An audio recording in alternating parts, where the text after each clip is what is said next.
vamos falar da narrativa do Frankenstein. Bem, é uma narrativa bastante complexa como escritora, ela conseguiu fazer todo um apanhado narrativo bastante inovador, mas para nós leitores é uma leitura simples. Então é isso que eu acho mais fantástico na capacidade de escritora da Mary Shelley, que ela conseguiu produzir uma obra extremamente complexa, mas que para o leitor fosse algo extremamente simples. Como assim? Existem 3 focos narrativos ao longo da história do Frankenstein. E isso não nos confunde como leitor, mas é uma tremenda sacada e é uma tremenda estratégia retórica aí dela como escritora. Quais são esses 3 focos narrativos? O primeiro, que nós somos apresentados, que seria o foco narrativo maior, são as cartas que um capitão de um navio que está indo com uma expedição para o Polo Norte para fazer uma pesquisa científica, o capitão Walton, ele envia para sua irmã, dando satisfações da sua vida, da rotina ali do navio, de todos os desafios do dia a dia. E é ele quem nos apresenta o protagonista maior da história do Frankenstein, que é o cientista, o Dr. Victor Frankenstein. Então, é esse Capitão Walton e as cartas que ele escreve para sua irmã quem vai nos apresentar aí ao grande Dr. Frankenstein. E aí nós chegamos ao segundo foco narrativo. O segundo foco narrativo é justamente a narrativa do Victor Frankenstein, explicando aí qual foi a sua trajetória, qual foi a sua vivência em desafiar a ciência, em desafiar coisas que ele não compreendia direito, sem muita ética, sem muito cuidado, sem muita moral, e os problemas, né, os castigos que adveio dessa ousadia dele. Então, por isso que o nome da peça, né, do romance da Mary Shelley é Frankenstein, ou o Prometeu moderno, porque daí a gente já vê a primeira relação do mito do Prometeu, do grego, com a produção literária da Mary Shelley. É um cientista que desafiou os limites que ele poderia chegar para entregar uma inovação, para ousar com a sua criatividade no mundo, e ele está assumindo aí os castigos que adveio dessa arrogância, dessa prepotência dele. E ele vai narrar e vai contar para nós exatamente todos os pormenores dessa arrogância. Bem, e a terceira narrativa que se inclui dentro da narrativa do Dr. Victor Frankenstein e também das cartas do Capitão Walton é exatamente a narrativa, a voz que a Mary Shelley dá, né, à própria criatura. Veja bem, uma coisa importante da gente já salientar desde o início é que Frankenstein é o nome do cientista, né, que a cultura pop, a popularidade da obra da Mary Shelley acabou emprestando o nome Frankenstein como se fosse a criatura criada, né, ao ser que foi criado. Então, esse ser é que nós conhecemos atualmente como Frankenstein. Mas na obra Frankenstein, a criatura sequer é nomeada.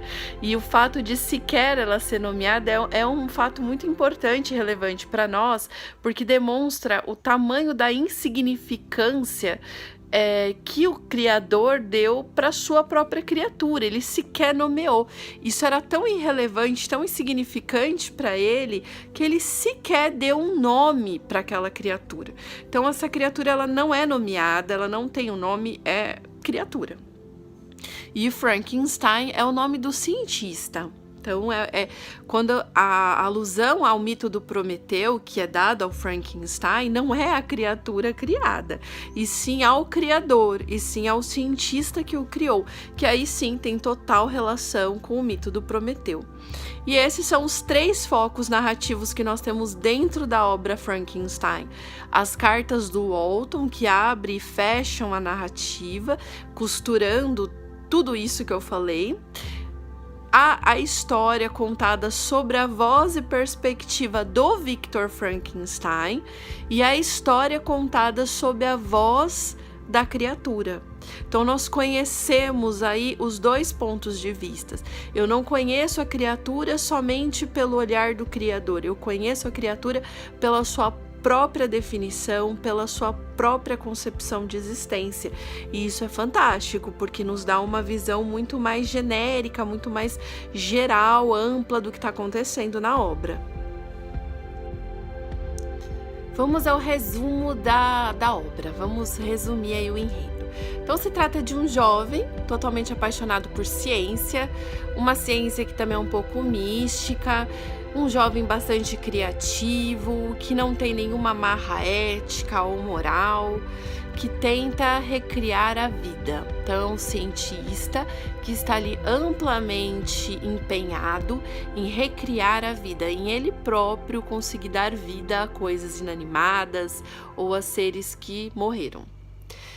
Até que ele dá vida a uma criatura. Ele consegue, ele vence nesse desafio que ele se dá, mas ele cria algo extremamente assustador, feio, repugnante, que ele mesmo opta em ignorar, porque ele sai correndo assustado, ele não consegue lidar com o que ele criou, ele não tem noção de como lidar com aquilo que ele cria, e ele sai correndo e prefere ignorar, prefere esquecer que aquilo foi feito, sem nenhum tipo de preocupação do que estaria acontecendo com aquilo ou o que aquela criatura estaria fazendo. Ele simplesmente sai correndo, larga a criatura lá, quando ele volta a criatura não está mais lá e ele sequer vai atrás para saber o que aconteceu, ele simplesmente segue com a vida e finge que nada daquilo existiu. Bem, mas passado algum tempo, esse jovem cientista, que é o Victor Frankenstein, ele recebe uma carta que o chama de volta para sua casa. Então ele precisa sair da faculdade onde ele está estudando e ele precisa retornar para sua casa, porque o irmão dele, mais jovem, que é 7 anos mais novo que ele, foi assassinado, né? Ele morreu estrangulado. E para piorar a tragédia da família, a acusada do homicídio do irmão é a Justine, que é uma amiga de infância do Victor Frankenstein, que ele sabia muito bem que era incapaz de cometer esse crime, né? Essa coisa tão cruel. Então ele volta para casa dele e aí quando ele volta, ele começa a ter a sensação de que, na verdade, quem matou o irmão dele foi a criatura que ele havia criado. E ele começa a desconfiar que essa criatura ela é tão cruel, mas tão cruel, que não só matou o irmão dele, mas acusou de propósito uma amiga de infância dele desse crime. Bem, quando ele chega de volta na sua casa, ele percebe que a irmã de criação que ele tem, que na verdade ele chama de prima, que é a Elizabeth, também desconfia que a Justine é inocente. Ele percebe que provavelmente ele esteja certo, mas não consegue fazer nada porque infelizmente a jovem ela é acusada e é enforcada por esse crime. Bem, aí passa mais um tempo que ele amargura essa tristeza na casa junto com o pai, que está abalado, que está, né, com uma saúde já fragilizada pela tragédia. A meia-irmã dele, por quem ele tem um certo affairzinho ali. E assim, não é nenhum tipo de incesto, nenhum crime, porque eles são irmãos de criação. Eles não... E na verdade, mesmo como criação, eles nunca foram criados como irmãos, né? Os próprios pais, eles criaram como primos. E a mãe do Victor Frankenstein, quando estava no seu leito de morte, ela fez jurar, né, que o Victor se casaria com a Elizabeth, que era um sonho dela. Então, assim, não é uma relação proibida, não é nada disso. E os dois vivem como jovens prometidos ao casamento. E ele amargura ali a tristeza da Elizabeth e tudo que ela passa com essa história, né? Tanto da morte do William, que ela vê como um irmãozinho caçula, quanto a morte da Justine, que foi injustamente, porque ela acreditava nisso, acusada e sentenciada pelo assassinato de uma pessoa que ela amava. E o Victor vive todo esse drama por uma perspectiva ainda pior, que é a da culpa. porque ele sabe que quem matou, na verdade, o irmão e a Justine foi a criatura que ele mesmo tinha desenvolvido e que ele não fazia ideia de onde estava. Até que um determinado momento, andando, vagando lá pelos vales da Suíça, enfim, daquelas montanhas cheias de neve, ele acaba encontrando com a criatura que ele tinha feito, que o convida para uma conversa. Se não estivessem no meio do nada, seria quase como se a criatura o convidasse para tomar um chá da tarde, onde eles se sentam e a criatura vai aí falar, né, que é aquele terceiro foco narrativo que eu comentei com vocês, que a criatura vai falar sobre como que ela vê todos os fatos, como foi para ela ser criada. Gente, esse capítulo, que é exatamente aí, ó, o capítulo 13 que eu tô mostrando para vocês do livro, que é quando a criatura recebe aí a permissão de falar no texto. Então a Mary Shelley dá voz à criatura. Não é o Victor falando sobre a criatura, é a criatura falando sobre si mesma. Esse capítulo é o meu capítulo favorito. Eu amei, ele é incrível, ele realmente toca o coração da gente. Você começa a questionar se realmente a criatura é um monstro, ou se, sei lá, se de repente o Victor não foi um monstro por ter feito o que fez, ter criado algo e simplesmente ter abandonado, ter largado de lado e, enfim, nunca demonstrou nenhum tipo de simpatia, empatia, altruísmo, solidariedade, humanidade, nada. Ele simplesmente pensou em si mesmo, no medo que ele teve, nas culpas que ele teve. Largou aquele ser sem nenhum tipo de preocupação ou satisfação por que ela poderia passar. E esse capítulo, ele vai mostrar exatamente essa dor da criatura e fazer todo um caminho narrativo que nos leva até a ter dó dele, né? Que nem um trecho que eu separei aqui para vocês lerem comigo. Que natureza estranha é a do conhecimento. Adere à mente e, uma vez que lá esteja, domina como um líquen na rocha. Por alguns instantes desejei banir todo o pensamento e sentimento, mas aprendi que só havia um meio para superar a sensação de dor, e era a morte. Então foi uma criatura que se submeteu tanto àquela dor, àquela solidão, à sensação de abandono, que ela começou a questionar se aquilo tudo que ela sentia inicialmente, quando ela foi criada, que era uma bondade, uma vontade de ajudar, apreciava a natureza, conseguia assim, sabe, como qualquer outro ser humano, a lidar com o mundo. E que depois que teve que lidar com a dor, com o abandono, com a tristeza, ela encontrou uma forma de sobreviver diante de tanta angústia. E aí ela se tornou má. Que tem tudo a ver, né, com um filósofo que influenciou pra caramba o pensamento dos românticos, porque a Mary Shelley tá dentro dessa escola literária do romantismo, que foi o Rousseau. Mas a crueldade do Victor Frankenstein não acaba por aí. Mesmo ouvindo toda a versão da criatura, o Frankenstein ele opta em ignorá-lo, né? Ele sente compaixão, só que nem tanto. E apesar dele concordar com o único pedido que essa criatura faz para ele, ele sai de lá ainda horrorizado com o ser que ele foi capaz de criar. E qual foi esse pedido que a criatura faz? Ele pede, já que o Frankenstein, né, o Victor, vai ignorá-lo, não tem a menor intenção de ajudá-lo, de ser solidário a ele, ele pede que o Victor faça uma criatura para que seja companheira dele. E que se ele fizer isso, o Frankenstein simplesmente vai sumir. Ele não vai ficar lá atormentando mais o Victor, não. A criatura vai pegar a sua companheira criatura, que ele faz questão que seja uma mulher, e ele vai sumir no meio da neve, nas regiões mais ermas, assim, que os homens não podem chegar, dando paz pro Victor.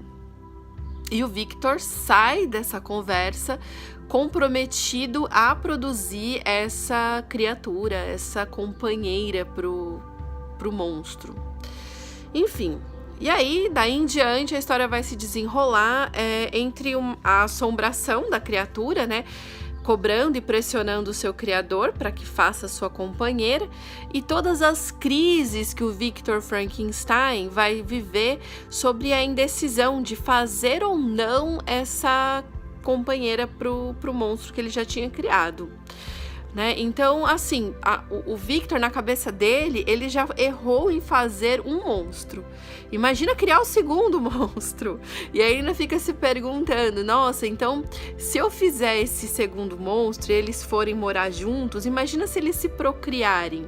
E como esse monstro que ele criou era mais forte que os humanos, era mais resistente que os humanos, ele estaria construindo uma população de monstros que não só trariam risco para a vida dele, né, o Victor, mas seriam criaturas capazes de dizimar a humanidade.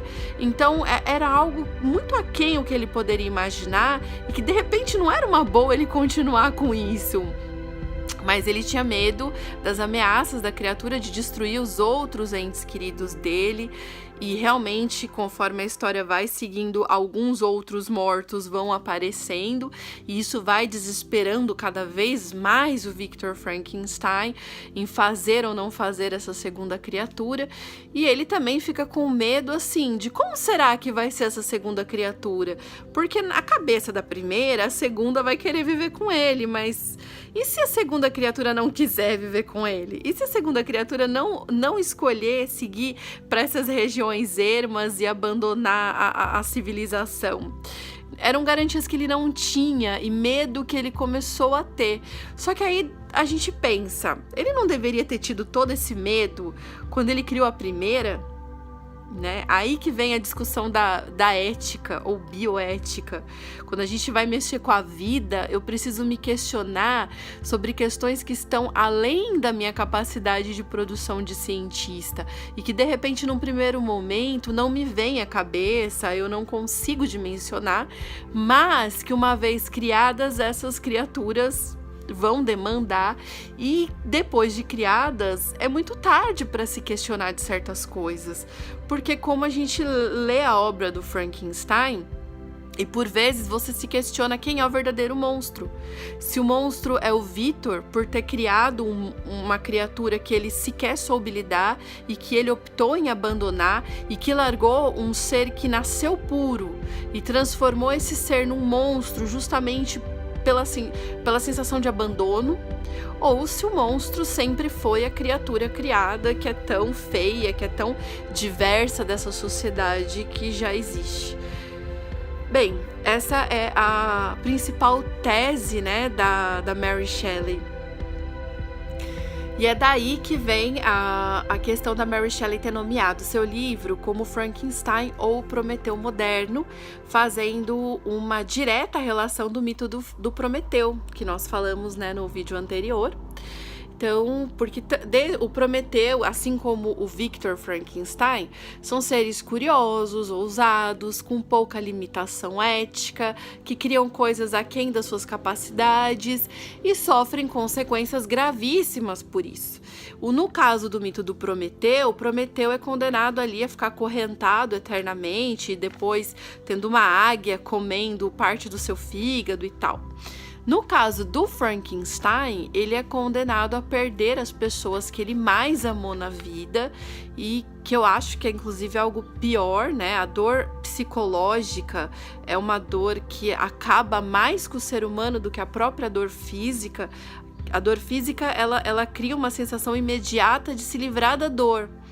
E se você se livrar imediatamente daquela dor, aquele sofrimento passa. A dor psicológica, principalmente a dor da culpa, porque o Frankenstein vive a culpa de que ele causou a morte das pessoas que ele mais amou. Então, essa dor, ela não tem cura, porque você não consegue reviver aquelas pessoas. Eu não consigo retornar aquelas pessoas à vida. Então, essa é uma dor que não passa nunca. Então, o Frankenstein foi condenado a uma dor que, ao meu ver, é muito mais cruel que a do Prometeu. E, enfim, daí que vem a alusão aos 3 tópicos principais da obra do Frankenstein, que é o castigo eterno do mito do Prometeu, o roubo do fogo, que é uma alegoria aí a questão da intelectualidade e da ética do desenvolvimento científico humano. E por último, a criação do homem, que aí entra a bioética, a biotecnologia, a medicina e todo esse contexto que já existia no período do século XIX, onde estava inserida a escritora Mary Shelley, né? Porque por conta das guerras napoleônicas que teve no final do século XVIII, o número de cadáveres era enorme e por isso houve um avanço da medicina e a galvanização e uma série de pesquisas aí que começavam a induzir a possibilidade de reviver um morto. Claro que todas essas pesquisas até hoje não se sustentam na totalidade, mas elas avançaram a medicina incrivelmente. E foi baseado nessas discussões da filosofia natural que o Percy Shelley, né, o marido da escritora Mary Shelley, era fascinado e que a Mary Shelley acabou se inspirando para escrever a obra do Frankenstein. Então, daí que vem a genialidade do romance Frankenstein, que é até onde vai os limites da ciência ética necessária para que os cientistas avancem em suas pesquisas, que são discussões atuais até hoje, são discussões que até hoje a gente fica assim meio que sem ter uma resposta pronta. Até onde vai a ética para as pesquisas científicas? E essa questão hoje, Frankenstein, né, acabou sendo imortalizado pela bioética, que inclusive simboliza, né, a questão da bioética com a imagem do Dr. Victor Frankenstein, que foi uma resposta clara ao poema peça do marido da Mary Shelley, o Percy Shelley, em que acreditava piamente que o homem não deveria ter correntes que o aprisionassem nas pesquisas científicas. E eu acho que a história do Victor Frankenstein nos prova que não é bem assim. Que na verdade a gente tem sim que ter algum tipo de ética, de moralidade e responsabilidade sobre aquilo que pretendemos criar, porque afinal de contas há mais coisas entre o céu e a terra do que sonha a nossa boa filosofia, já diria Hamlet, né, o personagem de Shakespeare. Então eu preciso ter cuidado com o que eu faço. Eu não posso sair criando tudo a meu bel prazer, porque eu posso sofrer consequências das quais eu não estou interessada. E essa tese que a Mary Shelley relaciona ao sofrimento, que é um outro ponto muito importante da obra Frankenstein, que é que os homens nascem bons, é a sociedade que o corrompe, né, que tem tudo a ver com Rousseau. Também tem a ver com essa tese de que a tristeza, ela é capaz de fazer com que o homem chegue a ser o pior de si. É uma tese também muito trabalhada na literatura do romantismo. O próprio escritor francês Victor Hugo vai abordar essa temática numa obra importantíssima da literatura francesa, que é o Corcunda de Notre Dame, em que é um outro ser que também se amargura pela uma tristeza imensurável e se torna aí um ser mau por conta da tristeza. Eu não sei se é bem assim, eu não vejo a sociedade dessa forma, eu não acho que a tristeza ela seja a grande causadora do homem mau, né? Outros pensadores já falaram isso antes de mim, eu não sou a inventora desse raciocínio, até porque se nós pensássemos o inverso teria que ser real, né? Pessoas felizes não são más. E nós bem sabemos por experiências empíricas da vida que não é bem assim. Pessoas felizes podem ser más, sim. E pessoas que vivem intensas tristezas podem ser boas. Então essa premissa ela tem certas falhas. Mas eu acredito que realmente o nível de amargura e principalmente da falta de compaixão, eu acho que não é a tristeza, é a falta de solidariedade, a falta de humanidade, a falta de compaixão a que algumas pessoas se encontram, realmente são capazes de transformá-las em seres monstruosos, porque elas perdem a fé na humanidade. E quando você perde a fé na humanidade, realmente a gente perde a perspectiva de viver. E esse foi um drama dos escritores românticos, né, que perderam a fé na humanidade e a maioria deles morreram extremamente jovens. Alguns se suicidaram, outros morreram de tuberculose ou de causas banais, enfim. Mas a grande parte dos escritores românticos morreram extremamente jovens. O que é triste, o que é bastante pesaroso. E são questões que eles trouxeram que ainda não foram respondidas, mesmo nós tendo, né, nossa sociedade tendo galgado aí 200 anos de civilização. Para terminar a nossa resenha de hoje, tem uma outra releitura possível da obra de Frankenstein, que é quase como trazendo a obra como um desabafo da escritora Mary Shelley. Que quem assistir aquele filme do Mary Shelley, que está na Netflix, vai ver essa alusão biográfica, né, da produção da obra Frankenstein com a própria vida da escritora, que se via provavelmente como aquela criatura abandonada, porque realmente o casamento dela com o escritor Percy Shelley, como eu mostro nessa biografia agora anterior, foi bastante triste, não foi um casamento feliz. Então ela se via numa amargura, numa solidão que provavelmente inspirou a criação da criatura. Certamente há uma alusão que nós já fizemos aqui direta do Percy Shelley ao Victor Frankenstein. Então isso aqui a gente nem questiona que o Victor Frankenstein foi inspirado no Percy Shelley. Até pela própria obra Prometeu Desacorrentado, que nós resenhamos anteriormente. E pela temática da recriação da vida, que certamente deve ter sido uma temática que inspirou a Mary Shelley, que devia assombrar a Mary Shelley, uma pessoa que perdeu pessoas que ela amava muito e ainda muito jovem, né? Ela perdeu a mãe quando tinha dias de vida, ela perdeu a irmã que se suicidou, ela perdeu 3 dos seus 4 filhos ainda bebês.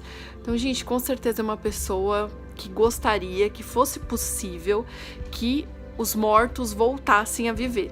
Ela realmente tinha motivações para isso. Mas ela tinha essa questão ética, justamente, que ela levantou, e que apesar das inconsequências do marido, do Percy Shelley, ela percebeu que não era bem assim, que não dava pra gente fazer o que quisesse só pra satisfazer as nossas próprias vontades. Existiam problemas maiores com que a gente deveria se preocupar, que deveriam sim limitar a criatividade humana ao ético, ao moral, ao que não ferisse os sentimentos dos outros. Bem, daí nós encerramos a resenha dessa semana de Frankenstein de Mary Shelley e aguardo vocês semana que vem para nós vermos Carmila de Le Fanu. Até mais!